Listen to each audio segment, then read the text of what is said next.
ఇంతమంది వాడి లాభపడ్డారు, మీరు కూడా వాడి చూడండి. ఇక మొదలెడదామా?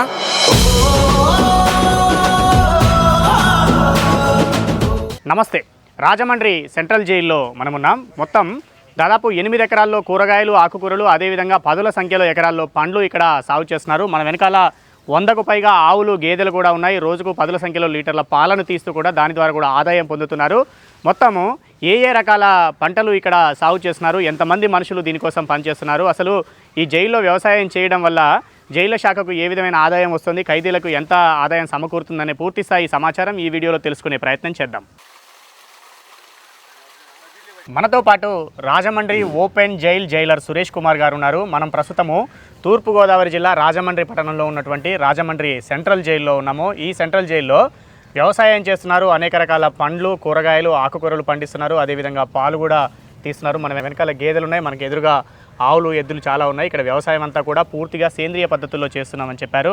ఎన్ని ఎకరాల్లో ఏ పంటలు సాగు చేస్తున్నారనే పూర్తిస్థాయి సమాచారం జైలర్ సురేష్ కుమార్ గారితో మాట్లాడి తెలుసుకుందాం. ఈ జైలు ఎదురుగానే ప్రిజన్ కేఫ్ అని పెట్టి అక్కడ ఈ జైలు నుంచి వచ్చినటువంటి ఆహార ఉత్పత్తులు, అదేవిధంగా ఖైదీలు తయారు చేసినటువంటి ఇతర ఉత్పత్తులు కూడా అక్కడ విక్రయిస్తున్నారు. వాటి ద్వారా కూడా ఏ విధమైన ఆదాయం వస్తుందనే సమాచారాన్ని ముందుగా జైలర్ సురేష్ కుమార్ గారితో మాట్లాడదాం. ఆ తర్వాత సూపరింటెండెంట్ రాహుల్ గారు కూడా మనతో మాట్లాడతారు. వారితో మాట్లాడి కూడా మరింత వివరాలు మీకు తెలియజేస్తాము. ముందుగా అయితే సురేష్ కుమార్ గారితో మాట్లాడదాం. సార్ నమస్కారం. సార్ నమస్కారం. సార్ రాజేంద్ర గారు, మీరు మొత్తం ఇక్కడ ఎన్ని ఎకరాల్లో వ్యవసాయం చేస్తున్నారు? సార్ 2 ఎకరాల్లో డైరీ ఫామ్ మెయింటైన్ చేస్తున్నాం. ఇది ఇక్కడ 2 ఎకరాలు ఉంది సార్. డైరీ ఫామ్ అంటే ఆ గేదెలు కనబడుతున్నాయి, ఆవులు ఉన్నాయి, దూళ్ళు ఉన్నాయి. మొత్తం ఎన్ని ఉంటాయి సార్ గేదెలు, ఆవులు? సుమారుగా 110 ఉన్నాయి సార్. 110 అన్ని ఆవులు, గేదెలు కలిపి 110. ఎన్నాళ్ళుగా ఉంది సార్ ఈ డైరీ ఫామ్? ఒక 20 సంవత్సరాల నుంచి ఉంది సార్. 20 సంవత్సరాల నుంచి డైరీ ఫామ్. ఓకే. మొత్తం ఎంతమంది మనుషులు పనిచేస్తారు దీని మీద? ఇందులో 12 మంది ఖైదీలు పనిచేస్తారు సార్. 12 మంది ఖైదీలు. ఖైదీలు అనగానే చాలా మందికి ఖైదీలు అంటే ఖైదీలు బయటకు వచ్చి పనిచేయడం ఏంటని అనుమానం ఉంటుంది కదా. అంటే వీళ్ళు ఓపెన్ ఎయిర్ జైల్లో పనిచేసే వాళ్ళు ఎవరండి అసలు? కొంత 3 సంవత్సరాలు శిక్ష పూర్తి చేసిన ప్రతి ఖైదీ కూడా ఎవరైతే వాళ్ళ ఫ్యామిలీ బాండింగ్స్ బాగుంటాయో, సత్ప్రవర్తన కలిగి ఉంటారో వాళ్ళని మనం గవర్నమెంట్కి రాసి మా డీజీ గారి సమక్షంలో ఆయన అనుమతితో మనం తీసుకొని వీళ్ళు ఓపెన్ జైల్లో పెట్టడం జరుగుతుంది సార్. వాళ్ళని మరీ ఖైదీలు బందీలాగా లోపల ఉంచకుండా ఈ వ్యవసాయం ఏదైతే ఉందో ఇది కూడా అంతా కూడా మళ్ళీ మీ అండర్లోనే ఉండేలాగా. ఓకే. ఇక్కడ వీళ్ళతో పని చేయిస్తూ ఉంటారు. ఓకే. ఇట్లా ఆవులు, గేదెలు 110 వరకు ఉన్నాయి. రోజుకు ఈ పాలన్నీ ఎన్ని ఇస్తాయి సార్ సుమారుగా? 200 లీటర్ల వరకు పాలు వస్తాయి ఉదయం, సాయంత్రం కలిపి సార్. 200 లీటర్లు. వీటిని మా ఇన్నర్ జైల్లో ఉన్న ఖైదీలకి 1200 మంది ఖైదీలకి వాళ్ళకి సప్లై చేసేస్తాం సార్. వాళ్ళు ఇచ్చిన ప్రాఫిట్ని మళ్ళీ మన గవర్నమెంట్ తిరిగి కట్టడం జరుగుతుంది. ఓహో. అంటే మీకు ఇక్కడ వచ్చిన పాలని జైలుకి ఇచ్చేస్తారు, ఖైదీలకి ఇచ్చేస్తారు. వాళ్ళ నుంచి తీసుకునే అమౌంట్ని మళ్ళీ గవర్నమెంట్కి పే చేస్తారు, జైలు శాఖకి. అవును సార్. ఓకే.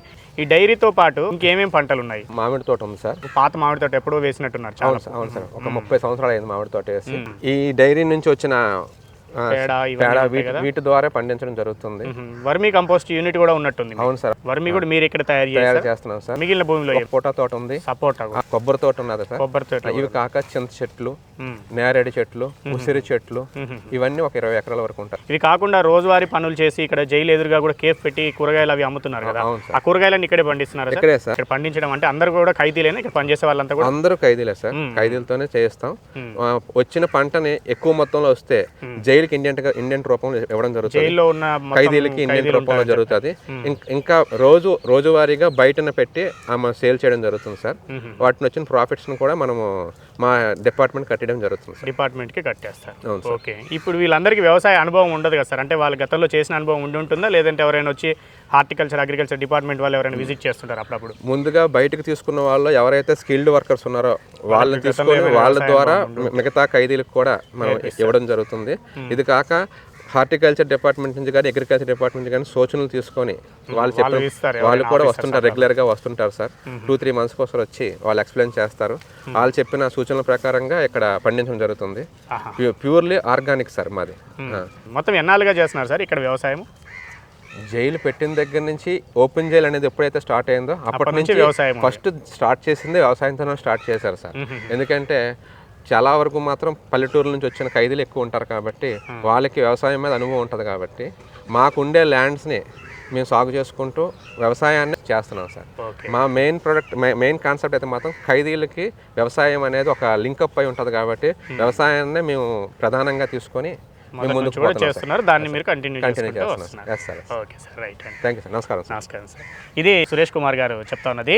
ఓపెన్ జైల్ అనేది ఎప్పుడైతే మొదలైందో అప్పటి నుంచి కూడా వ్యవసాయం అనేది చేస్తూనే ఉన్నాము. ఖైదీలందరినీ అంటే సత్ప్రవర్తన కలిగి మంచి వాళ్ళ కుటుంబాలతో కూడా ఇంకా గతంలో పొరపాటున ఆవేశంలోనో ఏదో తప్పు చేశాం, కానీ ఇప్పుడు వాళ్ళ తప్పు తెలుసుకొని సత్ప్రవర్తన కలిగి ఉన్న వాళ్ళందరినీ కూడా ఎప్పుడు 4 గోడల మధ్యనే ఉంచకుండా కొంత ఓపెన్ జైల్లో ఉంచి వాళ్ళని వ్యవసాయ పనుల్లో కూడా వాళ్ళని వినియోగించుకుంటే వాళ్ళ ద్వారా ఏ విధమైన రాసాయనిక ఎరువులు, పురుగు మందులు వాడని ఉత్పత్తులను బయటకు తీసుకొచ్చి మంచి ఉత్పత్తులను, ఆహారాన్ని ఇక్కడ లోపల ఉన్న ఖైదీలకు అందించడం అయితేనే, అదేవిధంగా వాటిలోంచి మిగిలిన మొత్తాన్ని రాజమండ్రి పట్టణ వాసులు కానీ సమీప ప్రాంతాల వాసులకు కానీ అందించడం అనేది ఒక ప్రధానమైన ఉద్దేశంగా ఈ కార్యక్రమం చేస్తున్నామని చెప్తున్నారు. కొంత భాగంలో మామిడి తోట, అదేవిధంగా కొబ్బరి తోట, సపోటా తోట, దాంతోపాటుగా ఆకుకూరలు, అదేవిధంగా కూరగాయలు కూడా సాగు చేస్తున్నారు. 7-8 రకాల ఆకుకూరలు, 8-9 రకాల కూరగాయలు కూడా పండిస్తున్నారు. అది కాకుండా 2 ఎకరాల్లో మొత్తం 3 షెడ్లు వేసుకొని ఇక్కడ డైరీ ఫామ్ కూడా నిర్వహిస్తున్నారు. ఇందులో 110 వరకు ఆవులు, గేదెలు అన్ని కలుపుకొని ఉన్నాయి.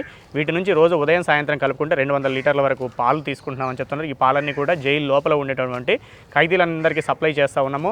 దాని ద్వారా వచ్చే ఆదాయాన్ని అంతా కూడా మా జైలు శాఖకు మేము ఇవ్వడం జరుగుతుందనేది సురేష్ కుమార్ గారు చెప్తున్నారు. మనం ఇప్పుడు ఈ జైలు సూపరింటెండెంట్ రాహుల్ గారితో మాట్లాడదాము. మొత్తము ఎంత మొత్తంలో పంట దిగుబడి తీస్తున్నారు, దాన్ని మొత్తం ద్వారా సేల్ చేయడం ద్వారా ఎలాంటి ఆదాయం సమకూరుతుందనే సమాచారం వారితో మాట్లాడి అడిగి తెలుసుకునే ప్రయత్నం చేద్దాం.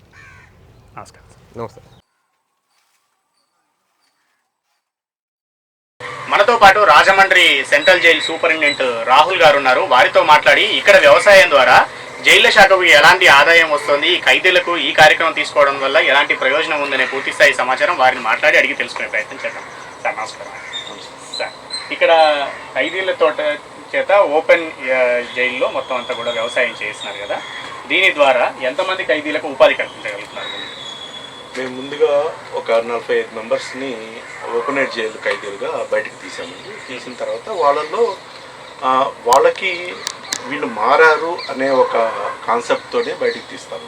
మీరు అంటే వాళ్ళు పరిశీలించిన తర్వాత కొన్ని నామ్స్ ఉంటాయి. ఆ నామ్స్ ప్రకారం మా రెస్పెక్టెడ్ డిఐజీ గారు ఆధ్వర్యంలో అది వాళ్ళని బయటికి తీసి, అది మా రెస్పెక్టెడ్ డీజీ గారు దాన్ని అప్రూవ్ చేసిన తర్వాత వాళ్ళని బయటకు తీస్తామండి. తీసిన తర్వాత వాళ్ళకి మేజర్గా అగ్రికల్చర్ బ్యాక్గ్రౌండ్ ఉన్న వాళ్ళని తీస్తాము.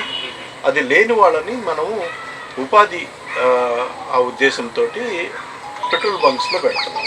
ఇప్పుడు కొత్తగా ప్రిజన్ కేఫ్ అని ఒకటి స్టార్ట్ చేశామండి. దానిలో కూడా అక్కడ పనిచేయడానికి మేము పెట్టాము. ప్రిజన్ కేఫ్ అనేది జైలుకు ఎదురుగానే పెట్టినట్టు. అవునండి. ఎన్ని రకాల ఉత్పత్తులు, అంటే ముఖ్యంగా వ్యవసాయం నుంచి వచ్చే ఎన్ని రకాల ఉత్పత్తులు అక్కడ సేల్ చేస్తారు? అంటే ఈ ఉత్పత్తులన్నీ మనము బేసిక్గా ప్రిజన్ ఇన్మేట్స్కి ఇస్తామండి. ఫస్ట్ లోపలికి ఇన్మేట్స్కి ప్యూర్ అంటే దీనిలో మేము ఈ సేంద్రియ అంటే అగ్రికల్చర్ చేస్తాము. దీనిలో ఎలాంటి ఫెర్టిలైజర్స్ కానీ యూజ్ చేయము. ఏదైతే ఉందో ఆ ఉన్న ప్రొడక్ట్స్ అన్నీ తీసుకెళ్ళి ముందు ప్రిజనర్స్కి ఇస్తాము. ప్రిజనర్స్కి లోపల ఇచ్చి దాన్ని ఇంకా ఎక్కువ అయితే మేము బయట అవుట్లెట్కి ఖైదీలకు చేస్తారు. అయినా కూడా ఇంకా ఎక్సెస్ ఏదైనా ఉంటే దాన్ని మాత్రమే సేల్ చేస్తారు. అవునండి. ఇంకో విధంగా అంటే ఇది మాకు పాడి పరిశ్రమ ఉందండి. దానిలో కూడా 2 లక్షల రూపాయలు మాకు ఆదాయం వస్తుంది. ఆ స్వచ్ఛమైన పాలు కూడా మేము ప్రిజనర్స్కి ముందు ఇస్తాం. 2 లక్షల రూపాయలు వస్తుందా సార్? నెలకి. అలాగే అగ్రికల్చర్ మీద డిఫరెంట్ క్రాప్స్ వేస్తాము. లేకపోతే ఆకుకూరలని, దొండకాయలని, ఇలాగా అన్ని రకాల కూరగాయలని వేసి అవి ముందు ప్రిజనర్స్కి ఇస్తాం. ఆ తర్వాత బయట సేల్ చేస్తాము. ఆ సేల్ చేసిన అమౌంట్ మనం గవర్నమెంట్కి కట్టేస్తాం. అది రఫ్లీగా ఒక 1 lakh 1.5 lakhs మేము కూరగాయలు, ఆకుకూరల మీదనేమో నెలకి 1 లక్ష, 1.5 వరకు వస్తుంది. పాల ద్వారా మాత్రం 2 లక్షల రూపాయల వరకు ఆదాయం. అవునండి. ఓకే. అంటే ఇవన్నీ ఖర్చులు పోయిన తర్వాత సార్, అంటే మామూలుగా దీనిలో ఖర్చులు అంటే ఎలా ఉంటాయి అంటే ఓన్లీ ఇత్తనాలు యూజ్ చేయడానికి, సీడ్ తీసుకోవడానికి అది కూడా మినిమం ఉంటుందండి. మిగతాదంతా వేజెస్ వేస్తామండి. వాళ్ళకి 200 రూపీస్ వేజెస్ వేస్తాము పర్ డేకి. 200 అంటే స్కిల్డ్, అన్స్కిల్డ్, సెమీ స్కిల్డ్ అని ఉంటుంది. సో 160, 180, 200 రూపీస్ ఆ స్కేల్ మీద ఒక మేస్త్రి ఉన్నాడు అనుకోండి. ఈ మెయింటెనెన్స్ ఈ సేమ్ ఒక్కొక్క ల్యాండ్కి ఒక మేస్త్రిని పెడతాం ఇన్ఛార్జ్ లాగా. వాళ్ళకి 200 రూపీస్, దానికి పనిచేసే వాళ్ళకి 180 రూపీస్ అలా వేస్తాం. సరే, ఉదయం కాసేపు ఎన్ని గంటలు పని చేస్తారు సార్ ఎవరైనా? 7 hours పని చేస్తారు. 7 hours పని. ఓకే. సో అలా ఇక్కడ నుంచి వచ్చే ప్రొడక్ట్స్ లోంచి ముందుగా జైల్లో ఉన్న ఖైదీలకు అందరికీ ఇస్తారు, ఇంకా ఎక్సెస్ ఉంటే మాత్రం బయట పెట్టేసి. అవును సార్, మొత్తం ఎన్ని రకాల కూరగాయలు పండిస్తున్నారు సార్ మన దగ్గర? మా దగ్గర నాకు తెలిసి ఒక 12 వెరైటీలు కూరగాయలండి. ఆకుకూరలే మాకు తెలిసి 9 వెరైటీలు ఆకుకూరలు పండిస్తున్నాం. ఇంక్లూడింగ్ పొన్నగంట ఆకు అంటారు, అది తెలంగాణలో బాగా తింటారు, అది కూడా మేము సేల్ చేస్తాం. ఇక్కడ అది కిడ్నీకి సంబంధించిన అది ప్రాబ్లమ్స్ అన్ని సాల్వ్ చేస్తారంటారు, అవి కూడా మేము సేల్ చేస్తున్నాం. మన ఎదురుగా కూడా గోంగూర, ఇవన్నీ ఆకుకూరలు, తోటకూర, పాలకూర ఇవన్నీ. అవును, ఆకుకూరలోనే 8-9 రకాలు అంటే ఇంక్లూడింగ్ మాకు మునగాకు అండి. మునగాకు వల్ల చాలా ఉపయోగం ఉంది. అవి మాకు ఒక ల్యాండ్లో మునగ చెట్లు అనేది, ఆ ఆకు కూడా బయటికి అమ్ముతాం. మునగ ఆకును కూడా.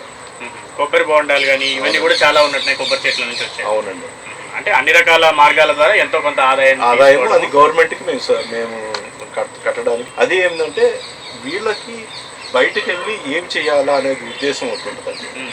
అగ్రికల్చర్ చేస్తున్నారు అనుకోండి, వాళ్ళు బయటికి వెళ్ళి అగ్రికల్చర్ చేసుకోగలరు. లేదు సపోజ్ వాళ్ళకి మా దగ్గర డిఫరెంట్ ఐటమ్స్ లోపల కూడా మేము ఒక బేకరీ ఐటమ్స్ చేస్తున్నాం, లైక్ కారాపూస అలాంటివి ఏం చేస్తున్నాం. వాళ్ళకు కూడా దాని ట్రైనింగ్ ఇస్తున్నాం. అది కాకుండా స్కిల్ డెవలప్మెంట్లో రెండు ప్రాజెక్ట్స్ ఉన్నాయి మాకు. ఒకటేమో వెల్డింగ్, ఒకటేమో స్టిచ్చింగ్, ఒకటేమో ప్లంబింగ్ అని. వీటిల్లో వాళ్ళకి స్కిల్ డెవలప్మెంట్ వాళ్ళు ట్రైనింగ్ ఇస్తారు. ఇచ్చిన తర్వాత సర్టిఫికేట్ ఇస్తాం. ఆ సర్టిఫికేట్ జైల్లో ఉన్నట్టు కూడా ఉండదు, జస్ట్ సర్టిఫికేట్. ఆ సర్టిఫికేట్ ఈజ్ వ్యాలిడ్. బయటికి వెళ్ళిన తర్వాత వాళ్ళకి డెఫినెట్గా ఆ సర్టిఫికేట్ చూసి ప్లంబింగ్ చాలా నీడ్ ఉందండి బయట సొసైటీలో. అలాంటిది వాళ్ళకి ఉపాధి వస్తుంది. జస్ట్ ఇదంతా ఎందుకు చేస్తున్నామంటే జస్ట్ వాడు మారాలా, బయటికి వెళ్ళి మళ్ళీ క్రైమ్ చేయకూడదు. మాకు ఏదో ఒక ఉపాధి, మాకు ఒక పని తెలుసు, మేము పని చేసుకొని బతకగలుగుతామన్న నమ్మకం కల్పించాలి. అవును, అదే ఉద్దేశంతో మేము చేస్తాం. ఎలాంటి అబ్జర్వేషన్ గమనిస్తున్నారు సార్? అంటే ఓపెన్ జైల్లో ఈ ఖైదీలందరి నుంచి వీళ్ళతో పని చేస్తున్నప్పుడు వాళ్ళలో ఎలాంటి మార్పులు అబ్జర్వ్? అంటే మీకు చెప్పాలంటే వాళ్ళ ఒక ఎగ్జాంపుల్ చెప్తారండి. వాళ్ళ పేరెంట్స్ వస్తారండి, వాళ్ళ పిల్లలు వస్తారు. ఆ పిల్లల్ని హత్తుకొని వాడు ఏడ్చినప్పుడు ఆ కళల్లో ఉన్న అది ఉంటుంది కదండి, దాన్ని చూస్తే అర్థం అయిపోద్దండి. మారలేదా అని తెలిసిపోద్ది. వాళ్ళు ఎంత ఆప్యాయంగా పిల్లల్ని దగ్గర తీసుకుంటారో అది మాకు అనిపించింది, వీడు మారాడరా బాబు అని. సో దిస్ ఇస్ హౌ ఒక హ్యుమానిటీ అనేది బయట వస్తుంది. సో అలాంటి మార్పు కోసం చేపిస్తున్నారు. అదేవిధంగా సేంద్రియ పద్ధతిలో మంచి ఉత్పత్తులను కూడా అందిస్తున్నారు. ఇది జైలు సూపరింటెండెంట్ రాహుల్ గారు చెప్తా ఉన్నది. మొత్తము ఖైదీల్లో సత్ప్రవర్తన కలిగిన ఖైదీలని కొంత వాళ్ళు బయటికి వెళ్ళిన తర్వాత కూడా మాకు ఫలానా పని వచ్చు అన్న ఒక నమ్మకంతో వాళ్ళు పనిచేసుకోవడానికి అవకాశం కల్పించే విధంగా వ్యవసాయాన్ని ప్రోత్సహిస్తున్నామని చెప్తున్నారు.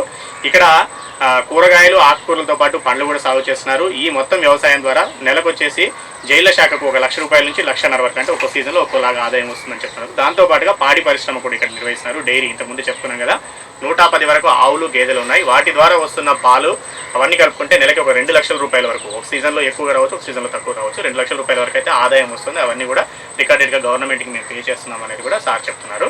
సో ఇక్కడ ఖైదీల నుంచి సత్ప్రవర్తన తీసుకువచ్చి వాళ్ళందరికీ కూడా కొంత ఓపెన్ జైల్లో, అంటే డిఐజీ గారు నోటీస్లో ఉంచి వాళ్ళందరి సమక్షంలో వాళ్ళు బయటికి తీసుకొచ్చి వాళ్ళతోటి వ్యవసాయం చేస్తున్నారు. ఇదంతా కూడా జైలు ప్రెమిసెస్లోనే జరుగుతుంది. లోపల జైలు వేరే ఉంటుంది, ఓపెన్ జైలు వేరే ఉంటుంది. సో ఇక్కడ ఈ వ్యవసాయాన్ని అంతా చేస్తున్నాము. ఇందులో ఆకుకూరలో వచ్చేసి 9 రకాలు, కూరగాయలు వచ్చేసి 9-10 రకాల కూరగాయలు సాగు చేస్తున్నారు. ఇవన్నీ కూడా లోపల ఉన్న ఖైదీలకు సరఫరా చేస్తారు. ఇంకా ఎక్సెస్ ఎక్కువగా ఏదైనా దిగుబడి ఉన్నప్పుడు దాన్ని జైలు ఎదురుగానే కేఫ్ అని పెట్టారు, కేఫ్లోనే అక్కడ విక్రయిస్తూ ఉంటారు. దీంతో పాటుగా వ్యవసాయ ఉత్పత్తులే కాదు, లోపల ఉన్న వాళ్ళకి ఇంకా స్కిల్ ట్రైనింగ్ ఇచ్చి వాళ్ళకి ఆ స్కిల్ డెవలప్ చేసి వాళ్ళలో కొన్ని వెల్డింగ్ వర్క్స్ చేయిస్తున్నారు. అదేవిధంగా స్టిచ్చింగ్ వర్క్, అంటే కొన్ని రకాల వస్త్రాలు అవి వేయిస్తున్నారు. అవన్నీ కూడా అక్కడే సేల్ చేయిస్తున్నారు. సో వీటి ద్వారా వచ్చే ఆదాయం వాళ్ళకి ఉపాధి కల్పించడంతో పాటు భవిష్యత్తులో బయటికి వచ్చినప్పుడు కూడా ఇంకా ఏ విధమైన పని మనం వెతుక్కోవాల్సిన అవసరం లేకుండా మాకు ఒక పని దొరికిందన్న సంతృప్తితో వాళ్ళు బయట వచ్చి సంతోషంగా బతికే విధంగా కూడా మేము ఇదంతా చేస్తున్నాం. మంచి మార్పును మేము అబ్జర్వ్ చేస్తున్నాం అనేది వారు చెప్తున్నారు. మనం మరొక వీడియోలో మరొక వ్యవసాయ సంబంధిత విషయంతో మళ్ళీ కలుద్దాం. అంతవరకు సెలవు, నమస్తే.